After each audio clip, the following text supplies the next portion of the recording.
जैन साथियों, यदि आप तत्सम तद्भव में अभी तक गलतियां करते हैं और इसकी शानदार तरीका सीखना चाहते हैं जिससे कि आज के बाद आपकी कभी गलती ना हो, तो आप जो है बिल्कुल सही जगह पहुंचे हैं। आज हम तत्सम और तद्भव की अगले 5 मिनट में इस तरह से पोस्टमार्टम करेंगे कि आगामी किसी भी एग्ज़ाम को आप देने जाएंगे, वनडे एग्ज़ाम को, कभी भी आपसे तत्सम तद्भव गलत नहीं होगा। पूरा वीडियो ध्यान से देखिए। लास्ट में हम बात करेंगे इसकी पीडीएफ कहाँ मिलेगी। तो आइए बिना देर किए हुए वीडियो की शुरुआत करते हैं। देखिए, सबसे पहले बात करें आसान से ट्रिक की। लास्ट में हम इसके समरी की भी बात करेंगे। एक लाइन में आपको केवल 2 लाइन यहाँ पर हम लिखेंगे और हमने थंबनेल पर लिखा भी है। केवल 2 ट्रिक के द्वारा पूरा तत्सम तद्भव खत्म कर देंगे।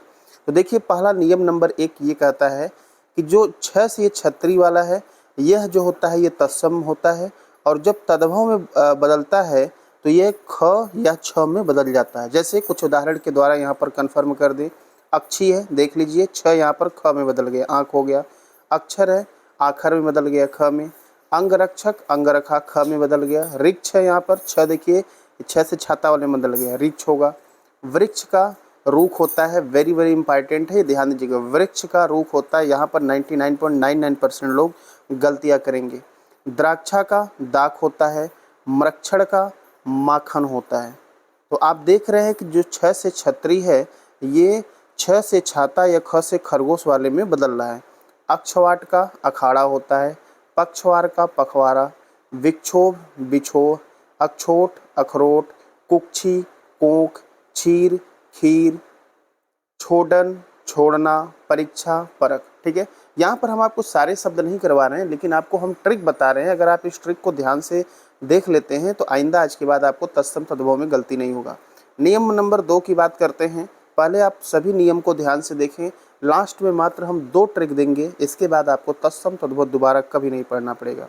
यहाँ पर नियम नंबर 2 कहता है, स्र बड़ा वाला स और मझोला वाला स अर्थात षटकोण वाला स यदि आता है तो ये तत्सम होता है, और इन सब का परिवर्तन जो है छोटा वाले स में हो जाता है जो कि तद्भव होता है। जैसे श्रेष्ठी, सेठ, श्रेणी, सीढ़ी, श्रावण, सावन, श्रृगाल, सियार, श्रृंगार, सिंगार। दोनों में देखिएगा माइनर डिफरेंस है। श्रीगाल होता है तो इसका मतलब सियार होता है, और श्रृंगार का मतलब सिंगार होता है। समश्रु, मूछ, आशा, आस। आप देख रहे हैं सारे जो है परिवर्तन कैसे हो रहे हैं। अगला देखिए, आशीष, अशीष। कीदृश मतलब कैसा होता है। लहसुन, लहसुन। सोडस, 16। सरसप, सरसों। चतुष्काठ, चौखट। ये सारे जो है यहाँ पर क्या है, देख लिया, तत्सम और तद्भव। इस तरह से आप पहचान सकते हैं। यहाँ पर हमने अपवाद लिखा है, ये अपवाद आगे का है, अभी हम इस अपवाद की बात करेंगे। सबसे पहले बढ़ते हैं नियम नंबर नेक्स्ट पर। नियम नंबर 3 क्या कहता है कि जो वह होता है ये तत्सम होता है, और जब ये तद्भव में बदलता है तो ब में बदल जाता है।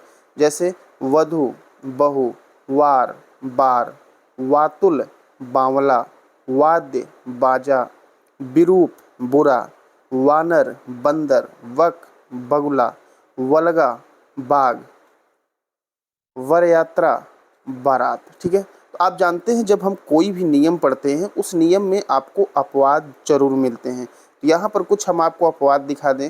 जैसे अष्टापंचाशत का मतलब होता है 58।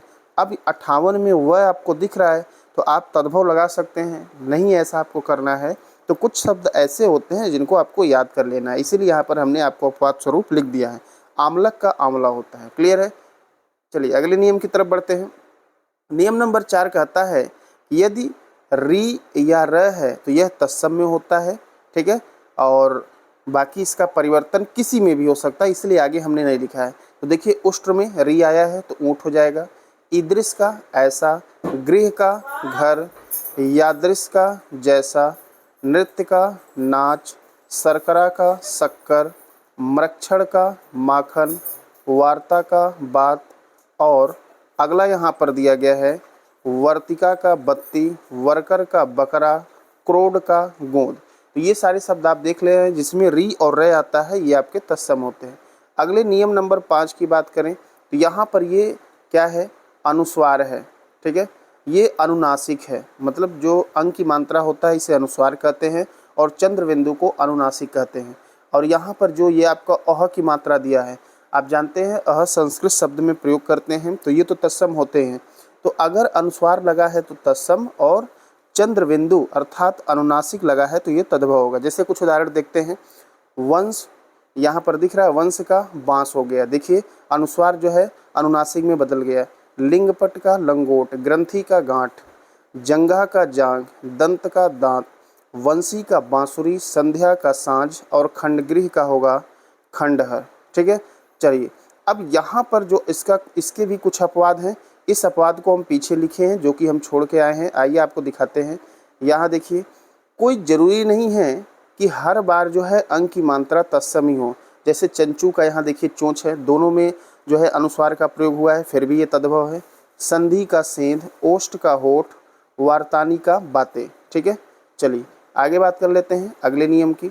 अगला नियम, इसका तो नियम खत्म हो गया, लेकिन अगला एक और आपका अर्ध तत्सम पूछा जाता है, तो इसकी थोड़ी सी बात कर लेते हैं अर्ध तत्सम की। देखिए यहाँ पर तत्सम से अर्ध तत्सम, उसके बाद तद्भव बना हुआ है। तो ऐसे बहुत सारे शब्द हैं जो तत्सम से अर्थात संस्कृत से हिंदी में आते आते कुछ अलग ही उसमें परिवर्तन हो गया था। तो ये जो यहाँ पर हम शब्द लिखे, ये बार बार आपके एग्जाम में पूछे गए हैं, तो आप इसको क्या करेंगे, रट लेंगे। इसमें कोई भी नियम का प्रयोग नहीं होता है। जैसे तत्सम में आज्ञा है, अर्ध तत्सम में अंज्ञा हो जाएगा और तद्भव में आन हो जाएगा।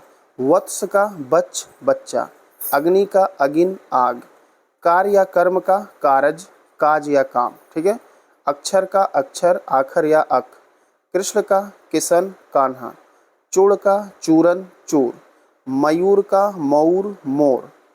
अगला देखिए, चंद्र का चंदर चांद, भिक्षा का भिक्षा भीख, शिक्षा का शिक्षा सीख, कर्पूर का कपूर कपूर, नक्षत्र का नक्षत्र नखत, वर्षा का बरसा बारिश। ये सारे होते हैं।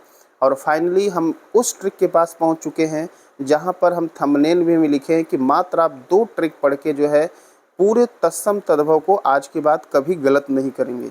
तो सारांश इसका अगर हम निकालें तो यदि तत्सम शब्द आपको पहचानना है तो बड़ा स देखना है, षटकोण वाला स देखना है, री देखना है, र देखना है, अनुस्वार मतलब अंग देखना है, वह देखना है, और 6 से छत्री।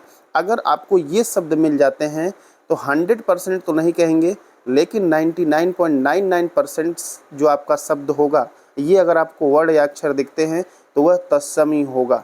अगला तद्भव की बात करें तो छोटा सा, ये आपका अनुनासिक कहते हैं इसे, चंद्रबिंदु को। ख, छ और ब, और हिंदी की जितनी बोलियां होती हैं, बात करें हिंदी के बोलियां की तो कुल 18 हिंदी की बोलियां होती हैं। जैसे अवधी, बघेली, छत्तीसगढ़ी, कौरवी, हरियाणवी, ये सारी हिंदी की बोलियां हैं। तो अगर ये आपको वर्ड मिलते हैं या हिंदी की बोलियां मिलती हैं तो वो हमेशा और हमेशा तद्भव होंगे। तो इतना अगर आप ध्यान से पूरा वीडियो देखे हैं तो इसे आप अधिक से अधिक शेयर भी करें, अपने सुझाव कमेंट में दें। हाँ, यदि आपको इसका PDF चाहिए तो आप यहाँ पर देखें, ये हमारा टेलीग्राम चैनल है, आप इसे ज्वाइन कर लें। यहाँ पर आपको इसका PDF शेयर कर दिया जाएगा। धन्यवाद।